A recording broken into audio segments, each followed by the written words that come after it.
Happy Music Monday, everyone! My name is Davina Shea, and today we'll be looking at the very last part of the State of Sound exhibit. The first genre we will be jumping into is alternative/punk. The first item on display here is a beautiful Gibson Les Paul owned by Tim McIlrath from the punk band Rise Against. It's got the words "out of step" on the back in reference to one of their major influences, Minor Threat. Another band that was a big part of the Chicago punk scene is Naked Ray Gun, and here you will see a Flynn guitar. This is a handmade guitar. They're made in Evanston, and that is owned by Jeff Pizzati. I think I'm saying his name right. He is the songwriter and guitarist for Naked Ray Gun. And you may have not only heard of them because of their music, but also because David Grohl has talked about them as being his first concert that he ever saw when he was 13.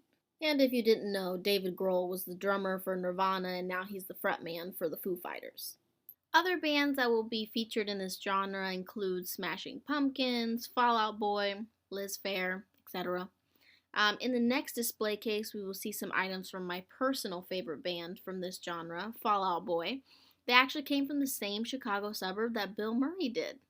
The jacket and shirt was worn by lead singer Patrick Stump for the filming of the Youngblood Chronicles music video. The drum heads that I'm going to focus on next, those belong to Jimmy Chamberlin from the Smashing Pumpkins. They formed in Chicago in 1988. They have sold more than 35 million albums worldwide and have won 2 Grammys. Both of those were for Best Hard Rock Performance. The first one was for Bullet with Butterfly Wings in '96, and the second was for The End is the Beginning is the End in 1997. Next, you're also going to see Liz Phair's debut album from 1993. You might recognize her by one of her biggest hits, Why Can't I? It was featured in the movie 13 Going on 30. I love that movie. I've probably seen it 100 times. Next to that, we have an album by Tom Murillo from Libertyville, Illinois. He is most famous for being the guitarist for Rage Against the Machine. And then circling back to the Smashing Pumpkins, we have here a Billboard Magazine #1 album award, and this was given to them for their 1995 album. And then, circling back to Fall Out Boy, this is a snare drum crossbow. Never seen one of those before, but that weapon prop was used also in the Youngblood Chronicles. I personally am not very familiar with that video, but from my understanding, it was quite an interesting one, so I think I might have to go check it out, considering it also featured Elton John and Courtney Love. The next item on display really surprised me. This is part of the industrial metal genre. This is a microphone stand used by the band Ministry during their 2012 Defibrillator tour. It was also featured on the album cover of their live album Last Tangle in Paris. This has kind of been like their thing since their tour in 1992. They have these scenic centerpiece kind of mic stands created for their tours. The only remaining founding member, Al Jurgensen, he was actually born in Havana, Cuba in 1958 and moved with his family to Chicago in the mid-1960s, where he, of course, founded the band Ministry. Other artists that will be featured in this genre are Steve Albini, Disturbed, Mudvayne, and more. First band we see here is Diwarso. We got a picture of them and one of their cassette tapes from 1991. Founding members were Jim Marcus and Van Christie. They formed in Chicago and signed to Fiction Records, and they are retired now. My Life with the Thrill Kill Cult is also from Chicago. Mudvayne is from Peoria. They formed in '96. Here we have another beautiful Les Paul owned by Dan Donegan from Chicago metal band Disturbed. It features the Guy graphic. It was used on their Sickness tour. They have sold more than 17 million records worldwide. They have released 7 albums, and 5 of them consecutively debuted at #1 on the Billboard 200. Moving on to the next genre, we have rap/hip-hop, which features artists like Chance the Rapper, Twista, and Kanye West. The first display case is dedicated to Common. He was born in 1972 in Chicago. He started out in music and then got into films. The custom Prada suit was worn for his performance of Glory with John Legend at the Academy Awards in 2015. The performance score is also featured in here. I'll focus on it a little later. And if you're not familiar, that's all from the movie Selma, which Common was also in. The Nets jersey is what he wore in the rom-com he starred in with Queen Latifah called Just Right. That's actually the first I had ever heard of him. He is also a writer. He's written 2 memoirs and has actually read his poetry at the White House when he was invited by Michelle Obama. He has won a ton of awards, Grammys, BET Awards. I mean, I think the only thing this guy hasn't won is a Tony. His career started when he debuted in 1992 with his album Can I Borrow a Dollar? His real name is Lonnie Rashad Lynn Jr.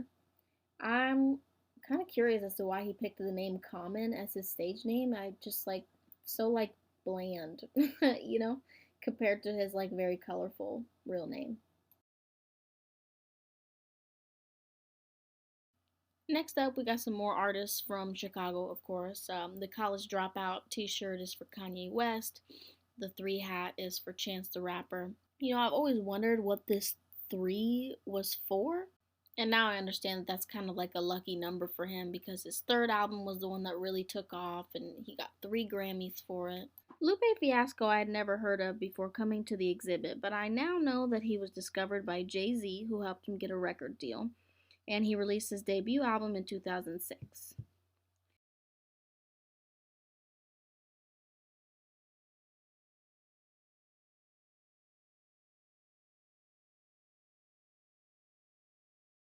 Now, moving on to the next genre, we have Americana and Country, which will feature artists like Sundowners, Wilco, and Allison Krauss.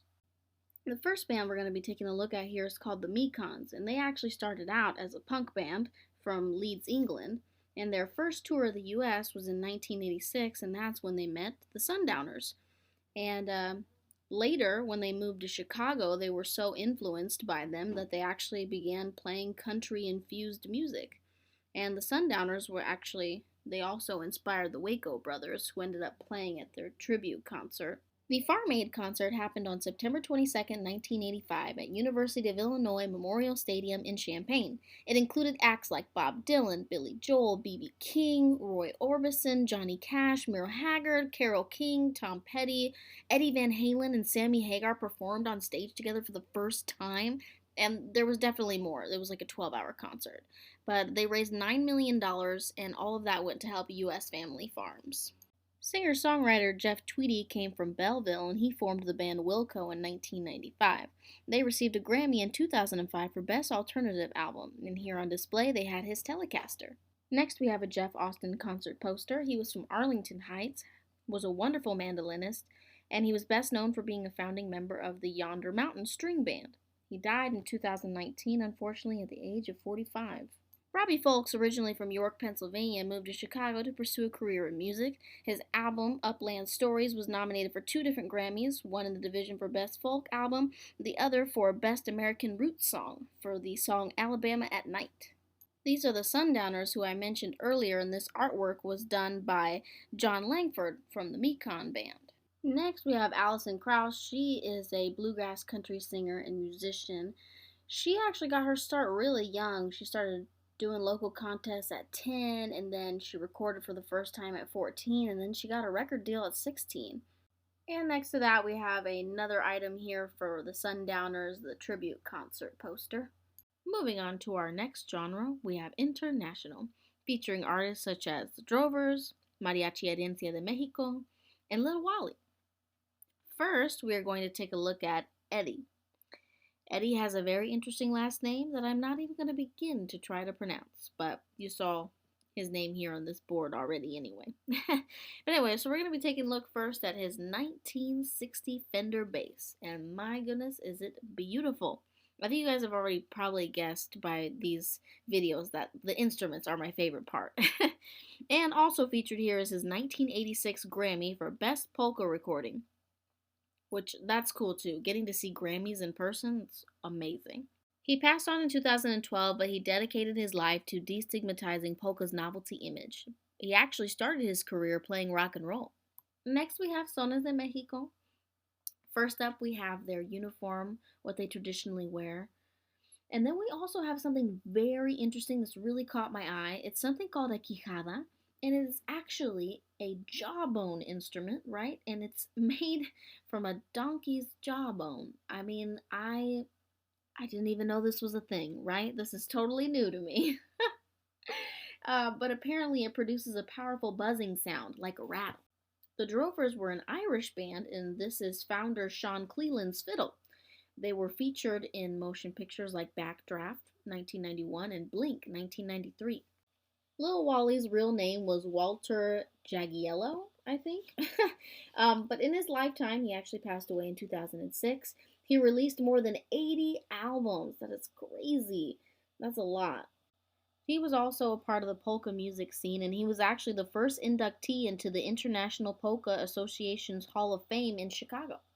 And his instrument, which is also on display here, could easily be mistaken for an accordion, but it's actually not.